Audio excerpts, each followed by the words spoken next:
ಎಲ್ಲ ಡ್ರ್ಯಾಗನ್ ಬೆಳೆಗಾರರಿಗೆ ನನ್ನ ನಮಸ್ಕಾರಗಳು ಸ್ನೇಹಿತರೆ. ನೀವು ನೋಡ್ಬೋದು ಇಲ್ಲಿ ನಾವು ಡ್ರ್ಯಾಗನ್ ಫ್ರೂಟಿಂದ ಒಂದು ತೋಟ ತೋರಿಸ್ತಾ ಇದ್ದೀನಿ. ಇದು ಹತ್ತತ್ರ ಬಳ್ಳಾರಿ ಹತ್ರ ಬರುತ್ತೆ. ಇದಕ್ಕೆ ನಮ್ಮ ಮಹೇಶ್ ಸರ್, ಮೋಹನ್ ಸರ್ ಮತ್ತು ಅನಿಲ್ ಸರ್ ಮಾರ್ಗದರ್ಶನದಲ್ಲಿ ಈ ತೋಟನ ಬೆಳೆಸಿದ್ದಾರೆ ಸ್ನೇಹಿತರೆ. ಮಹೇಶ್ ಸರ್, ಹೇಗಿದೆ ತೋಟ? ಸರ್ ಚೆನ್ನಾಗಿದೆ ಸರ್. ಹೇಗನ್ಸುತ್ತೆ ಗಿಡ? ಹೆಂಗೆ ಅನ್ಸುತ್ತೆ? ನಾನು ಬಂದಾಗ ಫುಲ್ ಎಲ್ಲ ಒಂಥರ ಫಂಗಸ್ ಇನ್ಫೆಕ್ಷನ್ ಇದ್ದಂಗಿತ್ತು ಗಿಡ. ಹೌದು ಸರ್. ಈಗ ಹೆಂಗಿದೆ? ಈಗ ಭಾಳ ಚೆನ್ನಾಗಿದೆ ಸರ್. ಫ್ಲವರ್ ಸೆಟ್ಟಿಂಗ್ಸ್ ಎಲ್ಲ ಯಾವ ಥರ ಇದೆ ಸರ್? ಭಾಳ ಚೆನ್ನಾಗಿದೆ ಸರ್. ಎಲ್ಲ ಸ್ಲಮ್ನಾಗ ಬಂದಿದೆ, ಎಲ್ಲ ಸ್ಟೆಮ್ ಮೇಲೆ ಬರ್ತಾ ಇದೆ. ಬರ್ತಾ ಇದೆ ಸರ್. ಸರ್, ಮೇಜರ್ ಸ್ಟೆಮ್ ಮೇಲೆ ಬಂದಾಗ ನಿಮಗೆ ಕಾಯಿ ಈ ಥರ ತೂಕ ಕಾಣುತ್ತೆ ಅಲ್ವಾ ಸರ್? ನೋಡಿ ಸ್ನೇಹಿತರೆ, ಯಾವ ಥರ ಕಾಯಿ ತೂಕ ಕಾಣಿಸ್ತಾ ಇದೆ ಒಳಗಡೆ. ತುಂಬ ಅದ್ಭುತವಾದ ರಿಸಲ್ಟ್.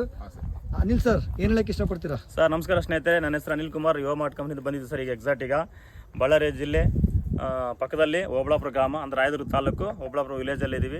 ಇಲ್ಲಿ ನಾರಾಯಣ ಸ್ವಾಮಿ ಎಂಬ ರೈತರಿಗೆ ನಮ್ಮ company products developer, growth, king ಎಲ್ಲ ಕೊಟ್ಟಿದ್ವಿ. ಭಾಳ ಅದ್ಭುತವಾಗಿ ರಿಸಲ್ಟ್ ತೊಗೊಂಬಂದರೆ. ಯಾಕಂದರೆ ಇಲ್ಲಿ time to time follow up ಮಾಡಿ ಸರ್ವಿಸ್ ಕೊಟ್ಟಿರೋಂಥ ನಮ್ಮ ಕಂಪ್ನಿ ಎಂಪ್ಲಾಯಿ ಮಹೇಶ್ ಸರ್ ಮತ್ತು ಮೋಹನ್ ಸರ್ ಅವರೇ ಇದನ್ನೆಲ್ಲ ಫಾಲೋ ಅಪ್ ಮಾಡಿದ್ದಾರೆ. ಭಾಳ ಖುಷಿ ಆಗ್ತಾಯಿದೆ. ಇವತ್ತು ನಾವು ಮಂಜುನಾಥ್ ಸರ್ ಹೊಲಕ್ಕೆ ಬಂದಿದ್ವಿ. ನೋಡಿದ್ರೆ ಹೊಲಕ್ಕೆ ಕೂಡ ಭಾಳ ಖುಷಿ. ಫ್ಲವರಿಂಗ್ ಇದಾಗಲಿ ಇನ್ನೊಂದಿನ ಭಾಳ ಚೆನ್ನಾಗಿ ಬಂದೆ. ನೋಡಿರಿ, ಇಲ್ಲಿ ಡ್ರ್ಯಾಗನ್ ಫ್ರೂಟ್ ನೋಡ್ಬೋದು, ಸೈಜು ಯಾವ ಥರ ಬಂದಿದೆ. ಬಟ್ ಇಲ್ಲಿ ಏನಪ್ಪ ಅಂದರೆ ಮಳೆ ಬಂದು ಸ್ವಲ್ಪ ಎಫೆಕ್ಟ್ ಆಗಿದೆ. ಮಳೆ ಬಂದಾಗ ಏನೋ ನೀರಿನಾಂಶ ಜಾಸ್ತಿ ಆಗಿ ಸ್ವಲ್ಪ ಫಂಗಿಸೈಡ್ ಇದೆ. ಅಂಥ ಟೈಮಲ್ಲಿ ಸ್ವಲ್ಪ ನೋಡ್ಕೊಂಡು ರೈತರೆಲ್ಲ ಫಾಲೋ ಅಪ್ ಕರೆಕ್ಟಾಗಿ ಮಾಡಿದ್ರೆ ಒಳ್ಳೆ ಬೆಳೆ, ಒಳ್ಳೆ ಇಳುವರಿ ತಗೋಬೋದು. ಸೊ ಈ ಆಲ್ರೆಡಿ ಫಸ್ಟ್ ಇಳುವರಿ ತೆಗೆದಿದ್ದಾರೆ ಸರ್. ಹೌದು ಹೌದು ಹೌದು. ಈಗ ಸೆಕೆಂಡ್ ಇಳುವರಿ ಇದೆ ಈಗ ಸರ್. ಈಗ ಮೈಸೂರಲ್ಲಿ ಮಾತಾಡ್ತಾರೆ.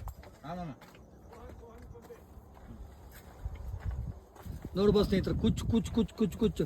ನಾನು ದಾಳಂಬ್ರಲ್ಲಿ ಹೇಳ್ತಾ ಇರ್ತೀನಿ ನಿಮ್ಗೆ, ಯಾವಾಗಲೂ ಕುಚ್ಚು ಕುಚ್ಚು ಕುಚ್ಚು ಹೂವು ಬರುತ್ತೆ ಅಂತ ಹೇಳಿ. ನೋಡಿ ಇಲ್ಲಿ ಸ್ಟೆಮ್ ಮೇಲೆ ಯಾವ ಥರ ಹೂವು ಕುಚ್ಚು ಕುಚ್ಚು ಕುಚ್ಚು ಕುಚ್ಚು ಕಟ್ಟಿದೆ ನೋಡಿ. ನಿಮಗೆ ಗೊತ್ತಾಗುತ್ತೆ. ಪ್ರತಿಯೊಂದು ಗಿಡ ಕೂಡ ಅಬ್ಸರ್ವ್ ಮಾಡ್ಬೋದು. ನೋಡ್ರಿ, ಆಲ್ರೆಡಿ ಕಾಯಿ ಯಾವ ಥರ ಕಿತ್ತಿದ್ದಾರೆ, ಸೈಜ್ ಯಾವ ಥರ ಇದೆ ನೋಡಿ. ಒಳ್ಳೆ ಸೈಜು ಕೂಡ ಆಗ್ತಾ ಇದೆ. ಮತ್ತು ಸೆಟ್ಟಿಂಗ್ಸ್ ಹೂವು ನೋಡಿ ಯಾವ ಥರ ಇದೆ. ಗಿಡ ಕೂಡ ಕಾಡಸ್ರಿದೆ. ಇದಕ್ಕೆ ನಮ್ಮ Vivo Mart product Kisan King, Grow, Developer, Shine, Fighter, Growmax ಪ್ರಾಡಕ್ಟನ್ನು ಬಳಸಿರೋ ರಿಸಲ್ಟು ಅದ್ಭುತವಾದ ರಿಸಲ್ಟು ನೋಡಿ. ಅತಿ ಹೆಚ್ಚು ಮಳೆ ಕೂಡ ಬಂದಿದೆ, ಅತಿ ಹೆಚ್ಚು ಉಷ್ಣಾಂಶ, ಬಿಸಿಲು ಕೂಡ ಇದೆ. ಬಟ್ ರಿಸಲ್ಟ್ ಕೂಡ ಜಬರ್ದಸ್ತ್ ಬಂದಿದೆ ನೋಡಿ ಸ್ನೇಹಿತರೆ. ಯಾವ ಥರ ನೋಡಿ, ಟಾಪಲ್ಲಿ ನೋಡಿ ಯಾವ ಥರ ಕಾಯಿ ಇದೆ ನೋಡಿ. ಜಬರ್ದಸ್ತ್ ಕಾಯಿ ಸೈಜು. ಇಲ್ಲಿ ನೋಡಿ ಒಳಗಡೆ ನೋಡಿ.